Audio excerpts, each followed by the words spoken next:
Assalamualaikum warahmatullahi wabarakatuh. Syukur Alhamdulillah kita panjatkan kepada Allah Subhanahu wa Ta'ala.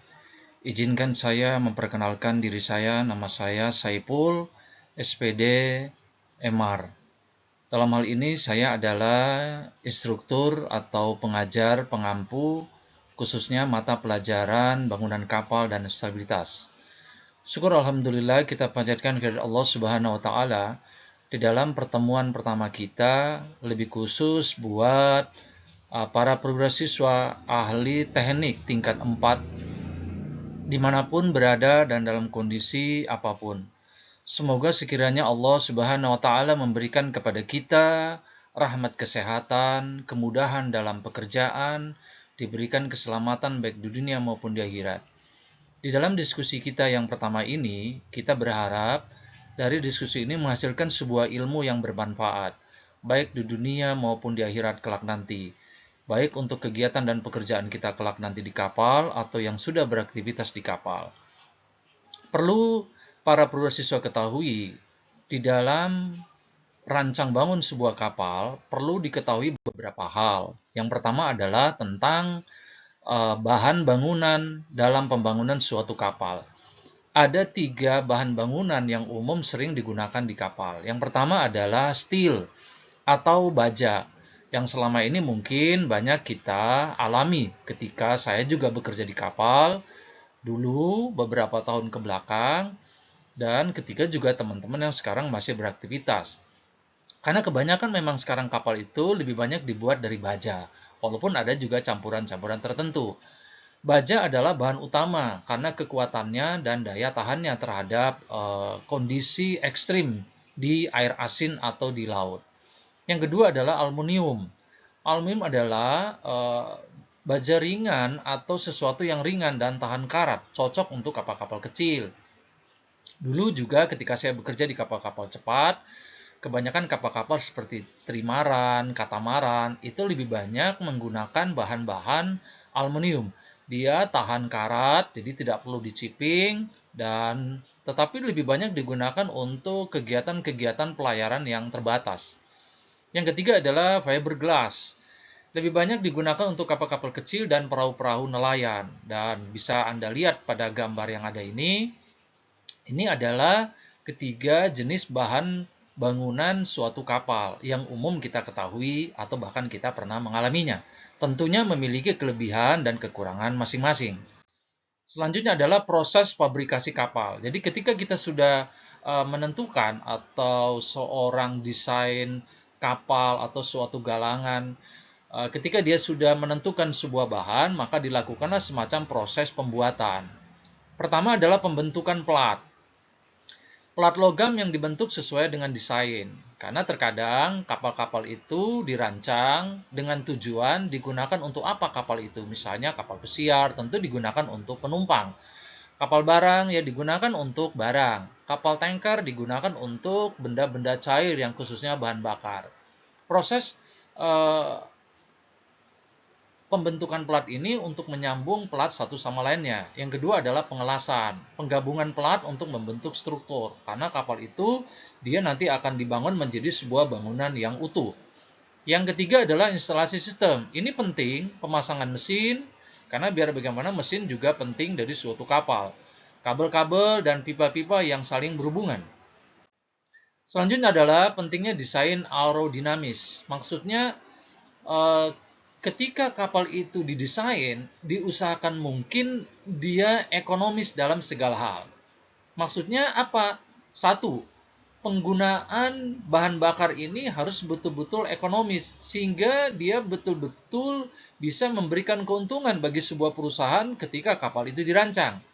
Karena desain yang baik mengurangi hambatan angin. Karena semakin kapal itu tertahan oleh angin dalam suatu perjalanan, arus, gelombang, dan sebagainya, ini akan menambah konsumsi pemakaian bahan bakar. Yang kedua adalah optimal performa. Karena performa ini juga berhubungan dengan bagaimana kapal itu nanti berjalan, bagaimana kapal itu bisa meminimalkan gelombang dan getaran selama pelayaran. Makanya ada istilah berlayar dengan aman dan ekonomis.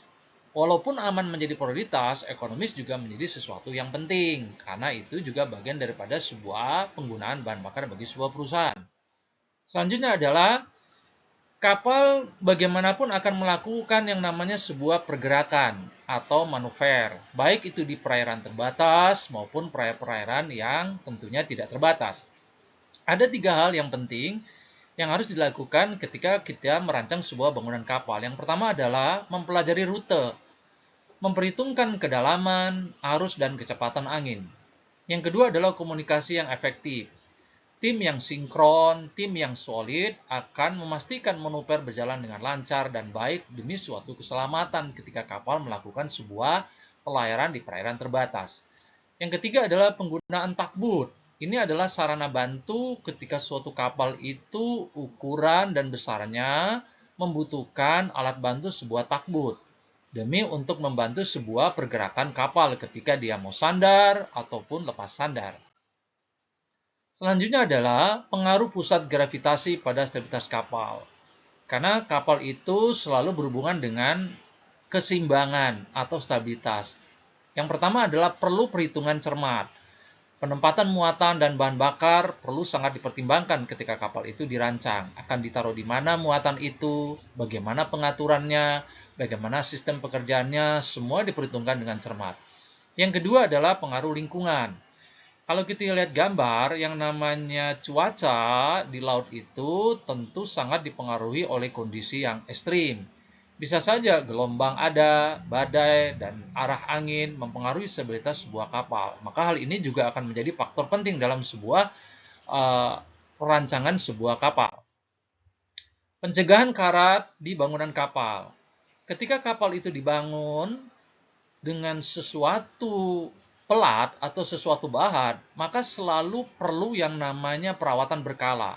Seperti ada istilahnya dok tahunan, dok 5 tahunan, 6 bulanan, itu bagian daripada sebuah perawatan. Walaupun ada juga perawatan harian seperti dilakukan oleh para anak buah kapal seperti orang dek, telasi, jurumudi melakukan chipping, melakukan pengecatan, melakukan meni, itu juga bagian daripada sebuah perawatan agar kapal tidak mudah berkarat. Pencegahan dan pelapisan anti karat secara teratur. Kemudian pemilihan bahan. Seperti saya katakan di awal tadi, bahan baja memiliki kelebihan dan kekurangan, bahan aluminium memiliki kekurangan dan kelebihan, dan bahan fiberglass juga memiliki kekurangan dan kelebihan. Tapi intinya semua, bahan yang dipilih ini diharapkan nanti dia memiliki daya tahan terhadap pengaruh yang namanya korosi atau karat. Pentingnya pemeliharaan mesin kapal. Mesin adalah sesuatu yang sangat vital. Ibarat manusia, dia adalah jantungnya. Sehingga perlulah dilakukan beberapa tahapan-tahapan perawatan atau pemeliharaan. Yang pertama adalah pengecekan rutin. Memeriksa suhu, tekanan, dan kebocoran secara teratur. Saya berpikir teman-teman ahli teknik tingkat 4 lebih memahami dan lebih mendetail tentang bagaimana cara merawat mesin. Yang kedua adalah perawatan filter. Mengganti dan membersihkan filter untuk performa maksimal sesuai dengan standar operasional yang ditentukan oleh perusahaan. Karena hal ini juga bagian daripada sebuah perawatan agar kapal bisa maksimal dalam melakukan suatu perjalanan. Selanjutnya yang perlu diingat, peraturan keselamatan lingkungan dalam bangunan kapal. Karena biar bagaimana, kapal ini juga harus bererat kaitan di mana nanti dia akan beroperasi, di mana dia nanti akan melakukan sebuah kegiatan. Karena banyak hal yang akan menjadi pertimbangan. Yang pertama adalah penanganan limbah. Pengelolaan limbah dengan cara yang bertanggung jawab. Yang kedua, pencegahan pencemaran atau yang istilah kita adalah MARPOL atau Marine Pollution. Upaya untuk mencegah polusi air dan udara. Yang ketiga adalah keamanan kerja. Pelatihan dan prosedur keselamatan yang ketat diharapkan para perwira maupun timnya di dalam bekerja harus betul-betul mengutamakan yang namanya safety. Karena hal ini juga erat kaitannya dengan keselamatan kita sebagai manusia. Karena nyawa itu adalah segala-galanya dalam sebuah pekerjaan. Selanjutnya adalah peran teknologi dalam pengembangan bangunan kapal. Sekarang ini teknologi sudah semakin berkembang, semakin cepat, oleh karena itu juga teknologi pembangunan kapal harus mengikuti sejauh mana perkembangan teknologi yang ada. Pertama adalah penyuluhan digital. Banyaknya informasi-informasi yang kita dapati tentang bagaimana kapal bisa dibangun, bagaimana kapal bisa dipantau secara otomatis. Pemodelan 3G, analisis kekuatan dan simulasi aliran fluida. sistem kontrol yang memantau performa dan kondisi kapal secara real time. Ini juga penting. Dari pembahasan kita ini pada pertemuan pertama ini, kita akan menarik beberapa kesimpulan. Pertama adalah 1. Kekuatan struktural. Bangunan kapal dirancang dengan memperhatikan kekuatan struktural yang tinggi untuk menahan tekanan air dan beban yang diberikan oleh muatan, serta kondisi laut yang berpotensi keras. Konstruksi baja atau bahan lain yang kuat digunakan untuk memastikan kapal dapat bertahan dalam kondisi yang ekstrim. Yang kedua adalah efisiensi hidrodinamis.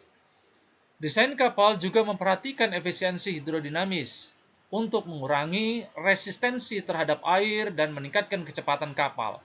Bentuk lambung, profil, dan sistem propulsi diperhitungkan untuk meminimalkan gesekan dan memaksimalkan performa kapal.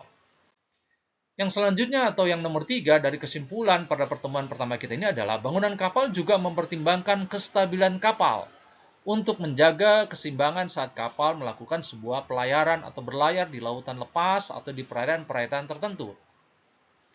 Distribusi muatan, pusat gravitasi, dan bentuk lambung dirancang agar kapal tetap stabil dan tidak mudah terbalik atau terguling di bawah pengaruh gelombang dan angin atau cuaca yang ekstrim. Hal ini juga akan selalu menjadi titik tumpu dalam sebuah proses perancangan sebuah kapal. Kesimpulan-kesimpulan ini mencerminkan beberapa aspek penting dalam perancangan dan konstruksi kapal yang melibatkan kekuatan, efisiensi, dan kestabilan untuk memastikan kapal dapat beroperasi secara aman dan efisien di lautan. Sebagaimana semboyan tadi, kita berlayar itu harus aman dan ekonomis, harus aman dan efisien. Mudah-mudahan pertemuan pertama ini membawa kebaikan buat kita, buat saya, dan para perwasiswa dimanapun Anda berada.